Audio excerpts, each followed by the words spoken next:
미국에서 가장 많이 근친혼을 한 것으로 알려진 한 가족의 처참한 사연이 공개되었습니다. 미국 웨스트버지니아주에 사는 휘테커 가족의 모습인데요. 몇백 년 전 아프리카에서나 일어났던 일이 아니라 바로 지금 미국에서 일어나고 있는 사연이라서 더 충격적입니다. 휘테커 가족 구성원 모두가 자폐를 앓고 있으며 끙끙대거나 짖는 소리로만 의사소통을 할 정도라고 하는데요. 이 모든 것이 근친혼의 결과라고 합니다. 근친혼을 하면 왜 이렇게 충격적인 모습이 보이는 걸까요? 근친혼은 그리스 로마 신화에서도 자주 등장했습니다. 특히 그리스 로마 신화의 오이디푸스 이야기가 유명하죠. 오이디푸스를 한마디로 정리하면 아버지를 죽이고 어머니와 근친상간한 그 죄책감으로 자신의 눈을 찔러 평생 불구로 살아간 비극적 인물이죠. 서양에서는 영국과 독일, 프랑스 등의 왕가에서 근친혼이 이루어졌습니다. 우리나라에서도 신라시대의 성골 귀족들과 고려 초기 왕족들 간의 근친이 이루어졌었죠. 이렇게 옛날 지배층은 자신들의 고귀한 혈통을 지키기 위해 근친혼을 하는 경우가 많았습니다. 우월한 유전자를 다음 세대에 전달하기 위해서 선택한 방법이었죠. 우리 몸은 유전자에 의해 창조된 생존 기계에 불과하다라는 생각을 대중들에게 각인시킨 리처드 도킨스의 이기적 유전이라는 책이 있습니다. 이 책에서는 인간을 포함한 모든 개체의 목적은 현재의 유전자를 다음 세대로 안전하게 운반하기 위한 것이라고 말하고 있습니다. 여왕벌을 예를 들어볼까요? 여왕벌은 종족을 유지하기 위해 꿀벌들의 호의를 받으며 번식에만 일생을 보내는데요. 이것은 우월한 자신의 유전자를 후대에 더 많이 전하기 위한 과학적인 행동이라고 합니다. 꿀벌들이 직접 자식을 낳으면 어미 유전자의 절반인 50%만을 공유하지만 여왕벌에서 나온 자식들은 어미 유전자의 75%나 공유하게 된다고 합니다. 꿀벌들이 낳은 자식보다 여왕벌이 낳은 자식이 더 자신들의 유전자에 가깝기 때문에 꿀벌들은 일을 하고 여왕벌이 낳은 알을 보호하다가 죽어도 된다는 것입니다. 이런 것이 가능한 것은 여왕벌이 유전학적인 결함이나 치명적인 바이러스를 가지고 있지 않기 때문에 가능한 것입니다. 우월적인 유전자를 후세에 안전하게 전달하기 위해서는 유전자에 아무런 문제가 없어야 하는데 만약 치명적인 바이러스나 기생생물이 존재한다면 상황은 180도 달라지기 때문이죠. 바로 근친혼이 금지되어야 하는 이유가 이런 유전적 결함의 위험성 때문입니다. 근친혼의 경우 친척 간의 동일한 유전자를 공유할 확률이 높아지므로 유전적 결함이 있는 돌연변이를 가진 유전자가 증가할 수 있습니다. 두 부모가 동일한 돌연변이를 가진 유전자를 가지고 있다면 그들의 자녀는 더 높은 확률로 유전 질환을 발생시킬 수 있죠. 기형아 발생률도 증가합니다.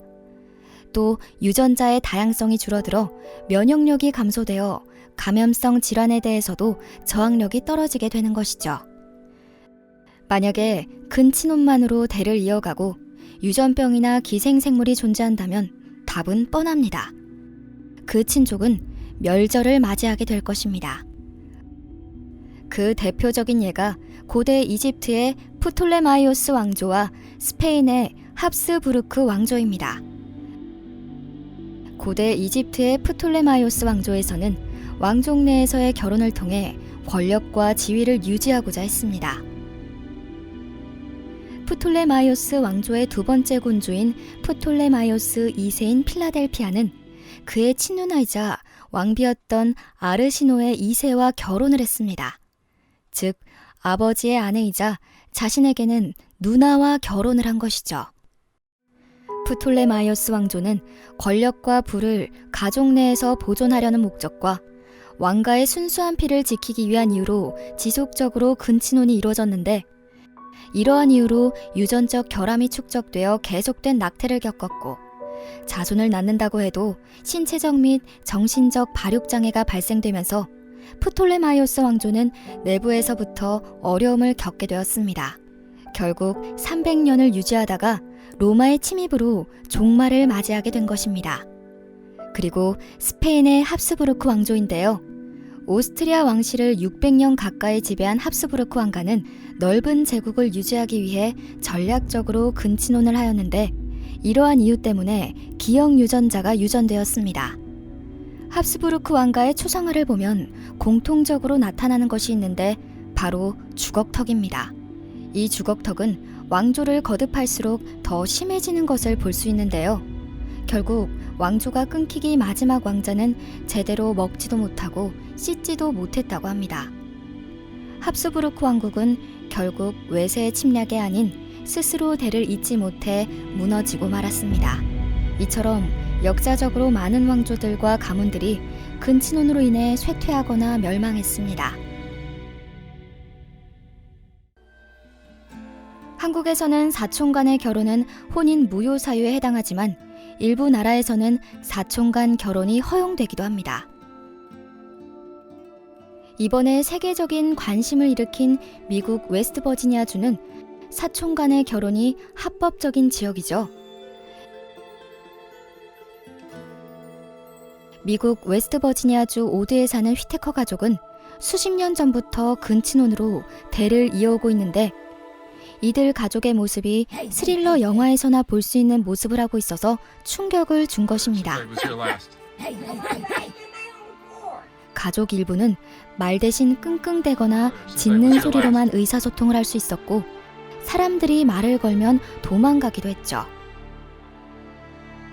이 가족에는 로렌, 티미, 레이, 삼형제가 있는데 아버지 휘테커와 어머니 그레이시의 아버지는 일란성 쌍둥이 형제로 복잡한 근친혼으로 대를 이어왔습니다.